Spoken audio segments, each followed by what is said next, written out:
electric potential at any point due to an electric dipole. അതായത് electric dipole കാരണം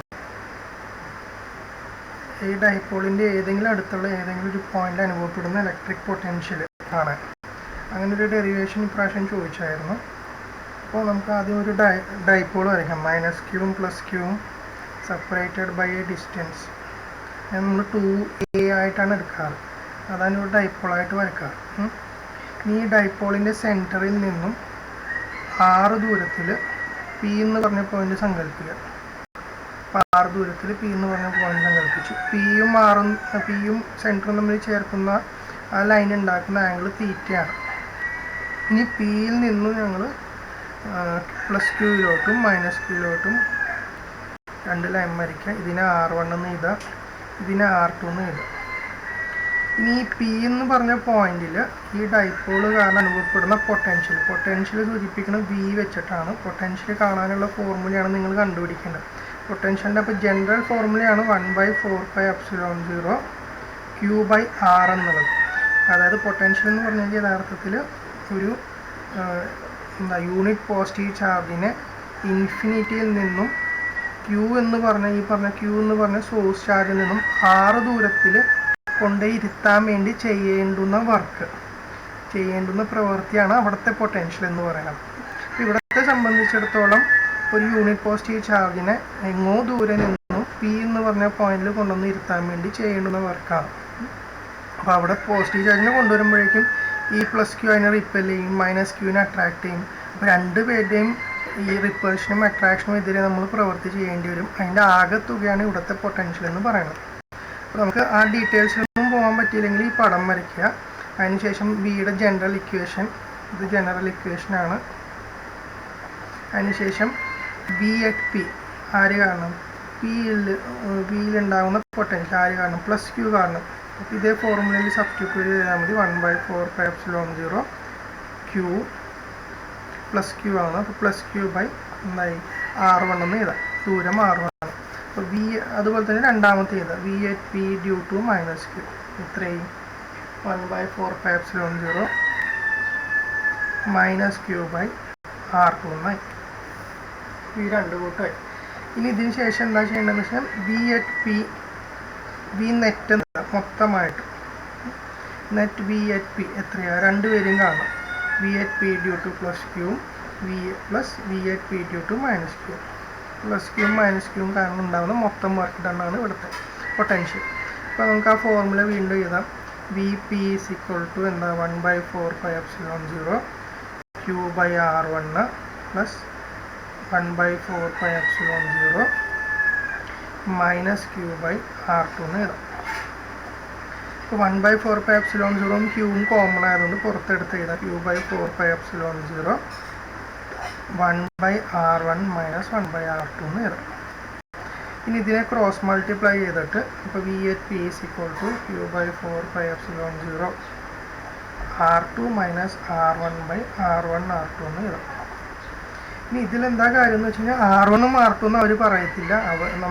ഒരു question തരണം എങ്ങനെയാണെന്ന് വെച്ച് കഴിഞ്ഞാൽ ഈ ഡൈപോളിൽ നിന്നും ഇന്ന ആംഗിളിൽ 6 ദൂരത്തിലുള്ള ഒരു പോയിന്റിലുള്ള പൊട്ടൻഷ്യൽ കാണുക എന്നതാണ് പറയുക. അപ്പോൾ 6 തരണത്. R വെച്ചിട്ട് വേണം നമുക്ക് R1നെയും R2നെയും എക്സ്പ്ലെയിൻ ചെയ്യാനായിട്ട്. അപ്പോൾ അതിനെന്ത് ചെയ്യുമെന്ന് വെച്ച് കഴിഞ്ഞാൽ ഈ ആറും ഈ സെൻട്രൽ ഓഫ് ദി ഡൈപോളും പിയും കൂടി ചേർക്കുന്ന ലൈൻ നീട്ടി വരയ്ക്കും ഇങ്ങോട്ട്. എന്നിട്ട് ഈ പി ക്യൂ ഇതിന് എ ബി എന്ന് എഴുതാം, എയും ബി. അപ്പോൾ പി എ എന്ന് പറഞ്ഞ ദൂരം, അതായത് R2 എന്നുള്ള ദൂരം കോമ്പസ് വെച്ചിട്ട് ഈ ലൈനിലോട്ട് ഇങ്ങനെ ചേർക്കും. എന്തായി ഇത്രയും ഏകദേശം ഇവിടെ നിന്ന് പെർപെൻഡിക്കുലർ വരയ്ക്കുന്ന രീതിയിൽ ഇത്രയും ദൂരമാണ് എക്സ്ട്രാ ആയിട്ട് ആറിൻ്റെ കൂടെ ചേർത്ത് കഴിഞ്ഞാൽ R2ക്ക് തുല്യമാകും. അതുപോലെ തന്നെ ഈ R1നെ അങ്ങോട്ടേക്ക് വരയ്ക്കും. അപ്പോൾ ലോജിക്ക് എന്താണെന്ന് വെച്ച് കഴിഞ്ഞാൽ ഈ R1 ഇതിലോട്ട് വരയ്ക്കുന്നു, R2 അതേ ലൈനിൽ നീട്ടി വരച്ചിട്ട് അതിലോട്ട് ചേർക്കും. അപ്പോൾ ഇതിൽ നിന്ന് എന്ത് മനസ്സിലാക്കാമെന്ന് വെച്ചാൽ R2 ഈസ് ഈക്വൽ ടു എന്താ, R1ൻ്റെ കൂടെ ഇത്രയും ഭാഗം ചേർക്കുമ്പോഴാണ് R2 ആയി മാറുന്നത്. അപ്പോൾ ഇത്രയും ഭാഗം എത്രയാണെന്ന് നമ്മൾ എങ്ങനെ കണ്ടുപിടിക്കും നോക്കി, ഈ ആംഗിൾ തീറ്റ. അപ്പോൾ ഇപ്പുറത്തെ ആംഗിൾ തന്നെയായിരിക്കും, തീറ്റ തന്നെയായിരിക്കും. ഇനി ഇത് അഡ്ജസൻറ്റ് സൈഡായിട്ട് വരും. ഇത്രയും ഭാഗം ഹൈപ്പോട്ട്ന്യൂസ് ആയിട്ട് വരും. അതായത് ഈ ഭാഗം ഹൈപ്പോട്ട്ന്യൂസ്, ഈ ഭാഗം അഡ്ജസൻറ്റ് സൈഡ്. അപ്പോൾ ഹൈപ്പോട്ട്ന്യൂസ് എന്ന് പറയുമ്പോഴേക്കും മൊത്തം ഡൈപോളിൻ്റെ നീളം എത്രയായിരുന്നു? 2a ആയിരുന്നു. അപ്പോൾ സെൻറ്റർ വരെ എത്രയാണ്? a ആണ്. അപ്പോൾ ഈ ഭാഗം a. അപ്പോൾ എനിക്ക് വേണ്ടത് അഡ്ജസൻറ്റ് സൈഡാണ്. അപ്പോൾ അഡ്ജസൻറ്റ് സൈഡ് ബൈ ഹൈപ്പോട്ട്ന്യൂസ് ഏത് ആംഗിളാണ്? Cos theta. അപ്പോൾ അഡ്ജസൻറ്റ് സൈഡ് ബൈ ഹൈപ്പോട്ട്ന്യൂസിന് ഞാൻ a ആയിട്ട് എടുത്തു. Is equal to cos theta ആണ്. അപ്പോൾ adjacent side is equal to എന്താ? a കോസ് തീറ്റ ആണ്. അപ്പോൾ നോക്കിയേ, ആറിൻ്റെ കൂടെ a കോസ് തീറ്റ കൂടി ചേർത്ത് കഴിഞ്ഞാൽ r2 തുല്യമായി. r plus a cos theta ചേർത്ത് കഴിഞ്ഞാൽ r2 തുല്യമായി.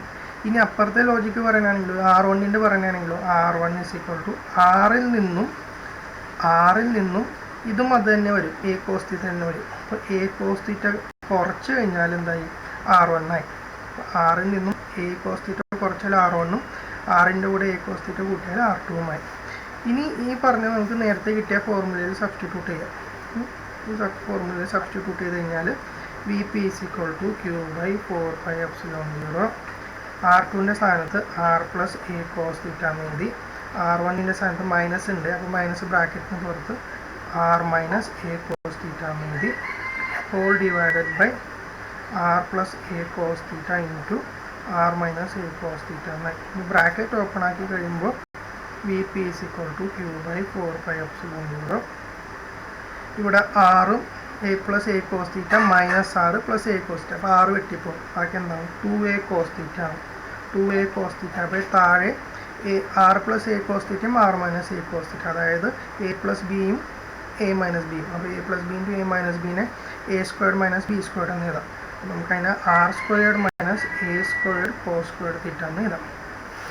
ഇനി a എന്നുള്ളത് ഇവർ തമ്മിലുള്ള ദൂരമാണ്, അതായത് 2a ആണ് എയും ബിയും. ഡൈപോളുകളുടെ രണ്ട് ചാർജുകൾ തമ്മിലുള്ള 2a ആണ്. പക്ഷെ ആറുമായിട്ട് കമ്പയർ ചെയ്യുമ്പോൾ അത് വളരെ ചെറുതാണെങ്കിൽ നമുക്ക് a സ്ക്വയർഡ് കോസ് സ്ക്വയർഡ് തീറ്റനെ ഏകദേശം 0 ആയിട്ട്, അതായത് ഇല്ലെന്ന് തന്നെ വേണമെങ്കിൽ സങ്കല്പിക്കാം. നമുക്ക് ആ ഇക്വേഷൻ എങ്ങനെയായിട്ട് മാറും? When r is very much greater than a ആകുമ്പോൾ ഈ സിറ്റുവേഷൻ വരും. അപ്പോൾ വി പി എന്തായിട്ട് മാറി? V P is equal to Q by 4πε0 2a cos theta by r squared മാത്രമാവും. ഇനി dipole moment P is equal to 2a into Q എന്ന് പറഞ്ഞൊരു റിലേഷൻ ഉണ്ട്. അതായത് ഏതെങ്കിലും ഒരു ചാർജിൻ്റെ ഒരു തമ്മിലുള്ള ദൂരമാണ് ഡൈപോൾ മൊമെൻറ്റ്. നമുക്ക് ഇക്വേഷനെ വീണ്ടും എഴുതാം. അങ്ങനെ V P is equal to 1/4πε0 Q എന്നുള്ളത് പി ആയിട്ട് മാറി. അപ്പോൾ P cos theta by r squared എന്ന് എഴുതാം. ഇതാണ് വേണ്ടിയിരുന്ന equation. Potential at P due to the dipole. ഇനി potential at a point on the axial point of a dipole അല്ലെങ്കിൽ equatorial point of dipole. Equatorial 0 ആണെന്ന് നമ്മൾ വെറുതെ പഠിക്കും. ആക്സിയലിൽ നിന്ന് നമ്മൾ വേറെ ഡെറിവേഷൻ പഠിക്കും. അതിനെല്ലാം പഠിക്കുന്നതിന് എളുപ്പമാണ് ഈ ഒരു ഡെറിവേഷൻ പഠിച്ചിട്ട് ഇതിൻ്റെ രണ്ട് കേസുകളായിട്ട് എഴുതിയാൽ മതി. കേസ് 1 എന്താ? When P is an axial point. Axial point ആകുമ്പോൾ എന്താണ്? തീറ്റ എന്തായിട്ട് മാറും? Theta will be 0. അപ്പോൾ ഈ ഇക്വേഷൻ എന്തായി?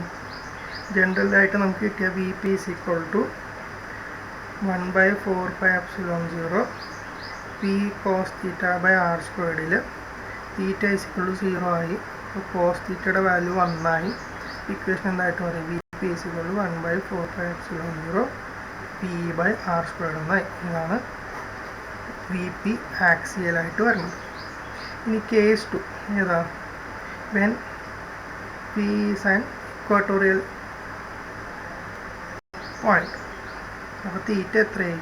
തീറ്റ 90 ഡിഗ്രി ആയി. കോസ് 90യുടെ വാല്യൂ എത്രയായി? 0 ആയി. അപ്പോൾ വി പിയുടെ വാല്യൂ എന്തായി? 1/4πε0 പി ഇൻറ്റു 0/r സ്ക്വയർ. ഇതെന്തായി? 0 ആയി. ഇതുകൊണ്ടാണ് വി ഇക്വട്ടോറിയൽ 0യും വി ആക്സിയൽ ഇതും വരും. ഈ ഒരു ഡെറിവേഷൻ പഠിച്ചാലും കൃത്യമായിട്ട് എഴുതാൻ പറ്റും.